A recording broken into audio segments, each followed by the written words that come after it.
Namasté et bienvenue. Ici Nicole. Tout de suite après votre écoute de ce balado, je vous donne rendez-vous sur nicolebordelot.com. Vous y découvrirez des méditations, des webinaires, des vidéos, des pistes de réflexion, des outils, mes livres, mais aussi mon agenda concernant les événements et les retraites à venir afin que nous puissions poursuivre cette aventure ensemble. Merci et bonne écoute.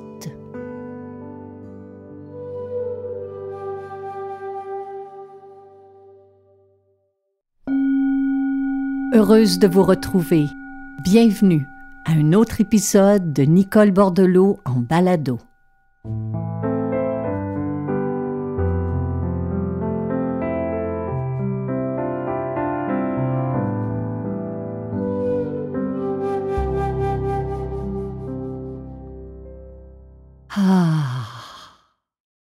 C'est ainsi que j'avais le goût de commencer. C'est ainsi que j'avais le goût d'aller à votre rencontre avec un grand souffle de joie, d'espoir, de réconfort.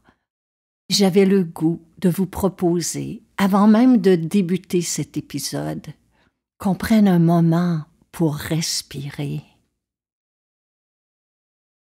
Peut-être que je suis naïve, mais je me dis souvent que si un peu partout, au cours de notre journée, ici et là, peu importe les lieux, les circonstances, on s'arrêtait un instant pour respirer.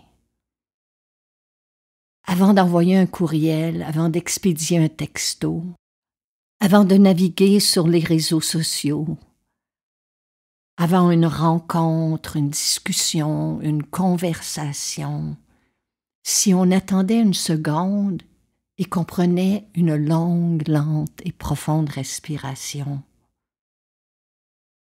avant de précipiter quelque chose, avant de bousculer l'autre, avant de céder à l'impatience, avant de se laisser emporter par les courants, avant d'éviter ce qui nous effraie, ce qui nous confronte, ce qui nous déstabilise. Si on respirait un instant, si on respirait avant de monter le ton, avant de tirer une conclusion, avant de supposer à l'autre une intention, si on respirait au cœur d'une réunion, d'une négociation, avant que les esprits s'emballent, avant que les esprits s'échauffent, si on respirait simplement pour ramener notre attention dans l'ici et le maintenant,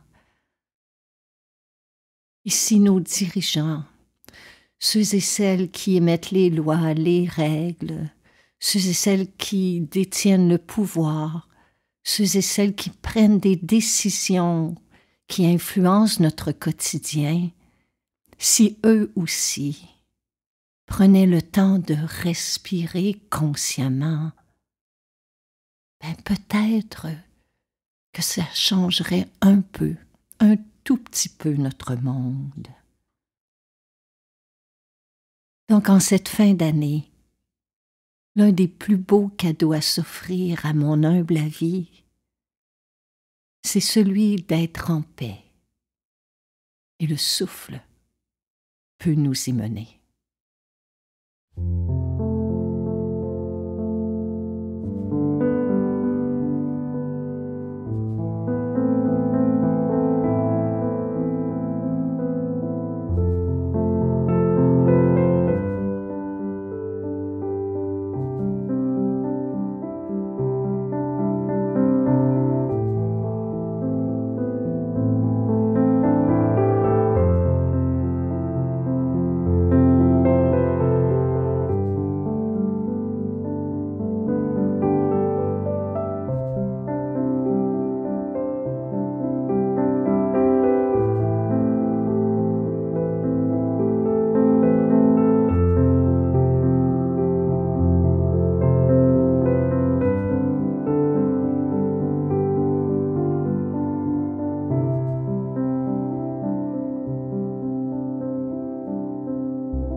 Il y a des gens qui me demandent parfois à quel moment la respiration a eu le plus grand impact pour moi. Je m'en souviens comme si c'était hier. Nous étions en 2002 et cette année-là avait été particulièrement difficile pour moi. J'éprouvais de sérieux problèmes de santé, puis des inquiétudes, des angoisses aussi concernant ma situation financière, concernant mes engagements. C'est comme si j'avais perdu la foi en mon souffle, la foi en mes capacités, la foi en mes rêves, en mes projets. Puis je cherchais en moi l'humilité de laisser aller le contrôle, de laisser aller mes attentes, mes exigences, mes préférences. Je cherchais comment cesser d'obséder sur mon état de santé, sur mes craintes, sur mes peurs qui ne cessaient de s'amplifier. Tout me pesait surtout moi-même. Je n'en pouvais plus d'être enfermée dans ma tête avec mes pensées qui sans cesse me répétaient en boucle les mêmes scénarios, les mêmes histoires. Puis pour trouver un peu de paix intérieure, alors que j'avais une dizaine de jours de congé devant moi, j'ai décidé de m'inscrire à une retraite silencieuse. Une retraite de méditation, du moins telle que je le conçois. Ce n'est pas pour s'asseoir seul sur un coussin et se concentrer uniquement sur nos problèmes, sur nos pensées, sur nos besoins. Bien qu'il s'agisse là d'un moyen de développement, de croissance personnelle, ça ne doit pas s'arrêter là. Les fruits d'une retraite doivent se partager avec notre environnement, avec nos proches, avec nos communautés, dans nos sociétés. C'était là mon intention. Je souhaitais revenir en étant plus patiente, plus centrée, plus calme, avec un plus grand sentiment d'équanimité. Je m'en souviens comme si c'était hier. Après une semaine intensive de méditation, alors qu'il ne restait que 3 jours à cette retraite, j'avais l'impression d'être encore au point mort, d'être revenue à la case départ. Je me revois assise là, effrayée, confuse, puis j'étais sur le point d'abandonner. Lorsque quelque chose en moi m'a rappelé de respirer. Le souffle, c'est l'outil qui permet d'entraîner notre esprit à revenir au calme, à rester stable et plus confiant devant l'imprévisible, devant l'inattendu. Quand nous sommes à respirer, notre mental a tendance à moins ajouter de commentaires, de bavardages, de jugements, d'étiquettes à ce qui se passe. On respire, on n'ajoute rien, on ne supprime rien. Dans la pratique du souffle conscient, un malaise est un malaise, un désir est un désir, une peur est une peur. On est en lien avec le réel, avec la réalité, mais sans rien rajouter. Quand nous nous concentrons sur le va-et-vient de la respiration, notre attention se déploie, notre concentration se stabilise. La L'ascèse méditative permet d'observer ce qui se passe en soi et autour de soi sans jugement. Ici, je ne prétends pas que la méditation, la respiration soit une panacée, c'est loin d'être le cas. Je dis simplement qu'à ce moment-là, le souffle m'a permis de faire une pause pour m'incarner en moi-même, pour accéder à un autre état d'être. et l'inconfort a cédé tranquillement sa place au réconfort, et le ton culpabilisant de mon ego a cédé sa place à une voix intérieure plus bienveillante. Il me vint à l'esprit que tout ce que j'avais vécu jusqu'à ce moment, tout ce que j'avais traversé, tout ce que j'avais surmonté, tout ce que j'avais échoué, tout cela était nécessaire pour passer à la prochaine étape. Rien n'était contre moi, entre guillemets, mais tout cela était pour moi. Tout cela participait à mon évolution. Je sais que pour certains, ça peut paraître ésotérique, mais j'ai eu la conviction profonde qu'il y avait une sorte de présence en moi-même qui avait déjà acquiescé à tout ce qui s'était passé avant dans mon existence. Les périodes les plus lumineuses comme les temps les plus sombres. Que cette même présence acquiesçait à l'inconfort de cet instant que je vivais. Que cette présence avait déjà acquiescé à tout ce qui était à venir.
Il y a cette magnifique phrase du poète Henri Boschot qui dit ceci: « L'amour qui manque au monde est celui que je ne donne pas. » Et peut-être pourrions-nous ajouter: l'amour qui manque aussi au monde est celui que je ne m'accorde pas.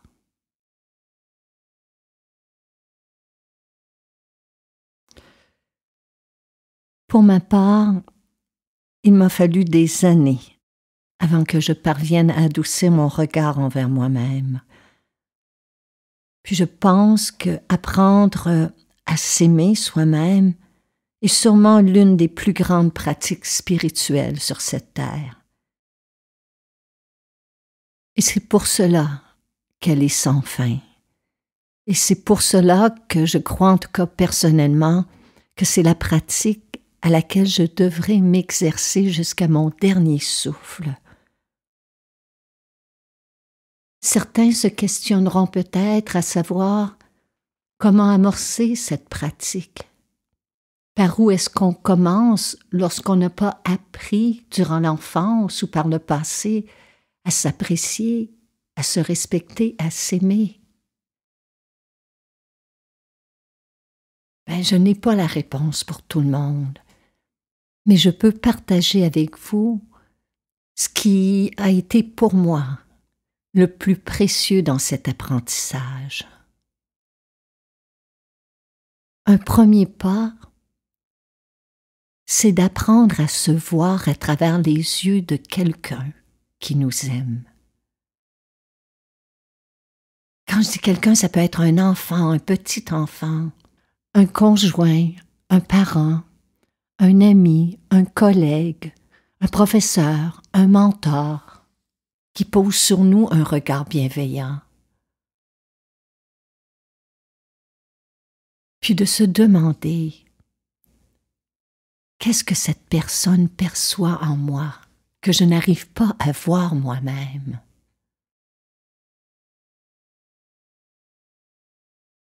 Puis petit à petit, il y a des voiles qui se soulèvent. On réalise que l'on porte sur soi un regard qui a été conditionné très souvent par les jugements des autres, les opinions de quelqu'un d'autre. Puis on réalise à quel point souvent dans une journée, inconsciemment, on se juge, on se critique sévèrement. Apprendre à se voir à travers les yeux de quelqu'un qui pose sur soi un regard compatissant, un regard bienveillant, un regard affectueux, un regard aimant, c'est un premier pas. Un deuxième pas a été pour moi de me questionner sur ma capacité, ma volonté, mon ouverture à accepter l'amour qui m'était offert. Puis l'étape suivante, puis elles n'ont pas obligé d'être expérimentées dans l'ordre que je vous donne. Il n'y a pas de hiérarchie dans ces instruments de compassion. Mais l'étape suivante pour moi a été d'apprendre à me regarder, à m'observer à travers la méditation, à penser, à agir, à parler. Non pas pour me juger ou me comparer, mais pour apprendre à mieux me connaître, à mieux me comprendre, à observer mes mécanismes de protection, mes stratégies de fuite, mes formes de défense, devenir curieuse de moi-même. C'est ainsi que petit à petit, peu à peu, je suis arrivée à enlever brique par brique ces murs qui m'enfermaient. Il n'y a pas de recette magique, il n'y a pas de solution miracle, il n'y a aucune garantie, il n'y a aucune illumination, il n'y a aucun choc d'éveil qui nous est promis sur ce chemin. Mais je pense que si souffle par souffle, instant par instant,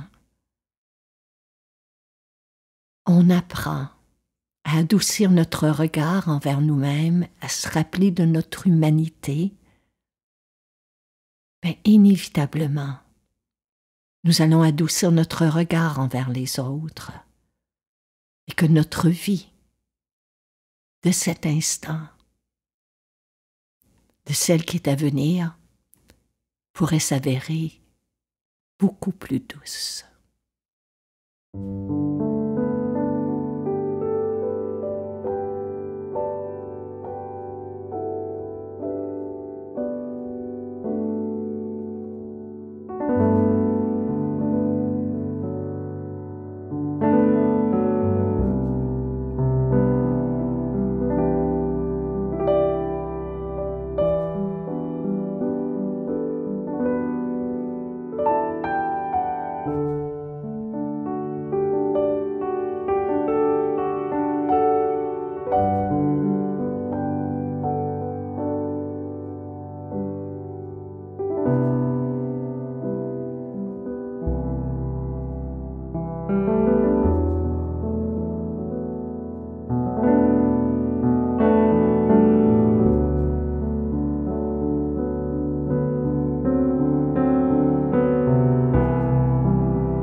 Je sais que de trouver le calme et la sérénité dans un monde qui est bruyant, qui est discordant, qui est agité, ce n'est pas chose facile. Je sais que les rares pauses que l'on s'accorde dans une journée, quand on s'accorde une pause, sont souvent envahies, submergées par des pensées, des soucis, des choses à planifier. Mais je sais aussi que le simple fait de rallonger un peu notre inspiration, de ralentir un peu notre expiration et de le faire pendant quelques minutes, ici et là au cours de notre journée, nous libère de la fatigue, de la lourdeur physique, des turbulences de nos pensées, de nos émotions. Alors j'ai pensé, mes chers amis, qu'on pourrait s'offrir ensemble une pause, un moment pour respirer, pour méditer. Voici donc un extrait tiré de Guérison intérieure. Quand les grands vents de l'existence se lèvent, qu'un violent orage éclate en ton être, que tu te retrouves devant les courants déchaînés de tes peurs, de tes problèmes non réglés, de tes rêves échoués et de tes projets inachevés, quand une tempête s'abat sur toi, tiens bon. Ne sais-tu pas que dans la nature, l'heure la plus sombre précède l'aube? Alors hisse-toi à la pointe de toi-même, tente de voir au-delà des hauts et des bas de ton quotidien. Ce maelstrom est annonciateur de renouveau. Ce n'est la fin de rien. Alors je t'en prie, tiens bon. Ne sais-tu pas que dans l'univers, la création commence dans le chaos? Je te le dis, tout ce qui est en cet instant a raison d'être. Alors laisse ces vents s'élever et retomber en toi. Demeure le témoin de cette danse incessante du monde. Aujourd'hui, quoi qu'il arrive, tiens bon. En cet instant même, pose une main sur ton cœur et l'autre sur ton ventre et termine ainsi cette journée. Termine avec un souffle de compassion. Termine avec une intention, une aspiration, une requête, une prière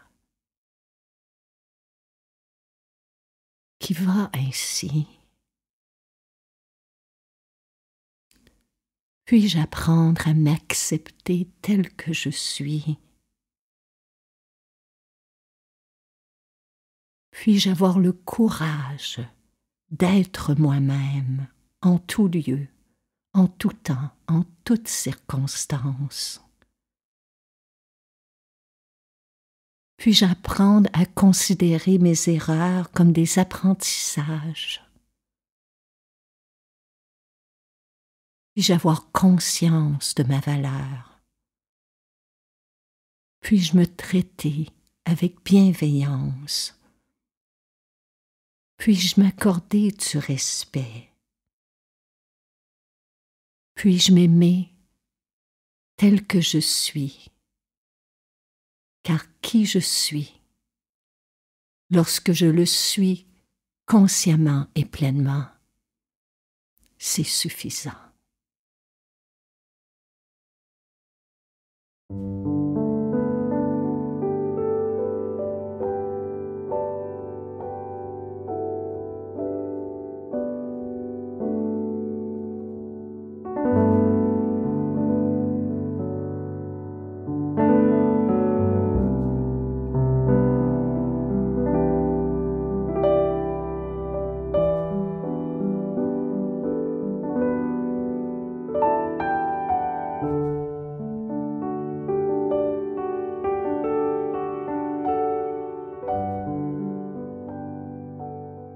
Cette série balado vous est offerte gratuitement.